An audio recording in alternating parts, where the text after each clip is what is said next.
வணக்கம் நண்பர்களே, நான் உங்கள் நவீன். இது அதிகாலை 5 மணிக்கு எழுந்திருக்க சேலஞ்சில் இன்றைக்கி டே 20. இன்றைக்கி டே சென்னையில் கிடையாது, எங்கள் வீட்டில் அலாரம் அடிச்சது எந்திரிச்சிட்டேன். எந்திரிச்சு பார்த்தா எங்கள் மம்மி எனக்கு முன்னாடி எந்திரிச்சிட்டாங்க. அப்புறம் டீ வச்சு கொடுத்தாங்க, குடிச்சிட்டு என் பழைய ஷூ எங்கேன்னு தேடி கண்டுபிடிச்சி எடுத்துகிட்டு ரன்னிங் போக கிளம்பிட்டேன். அப்படியே பொறுமையாக ஓட ஆரம்பித்தேன். கொஞ்சம் தூரம் ஓடினேன், நாய் துரத்த ஆரம்பிச்சிச்சு. சென்னையில் கூட நாய் துரத்துறது நண்பர்களே, ஆனால் எங்கள் ஊரில் ஏகப்பட்ட நாய் என்னை துரத்துச்சு. அப்புறம் என்ன ஓடின வேலைக்கு ஆகன்ட்டு நடக்க ஆரம்பிச்சிட்டேன்.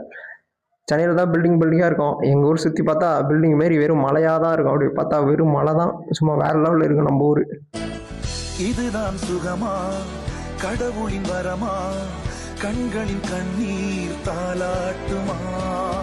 தாயும் இல்லை, தாரமும் இல்லை, மகனின் மகளே நீ ஓடிவா. தோளில் ஒன்று, மடியில் ஒன்று. ஓடி முடிச்சுட்டு வீட்டுக்கு வந்து இன்றைக்கி வீடியோவை முடித்துக் கொள்கிறேன் நண்பர்களே.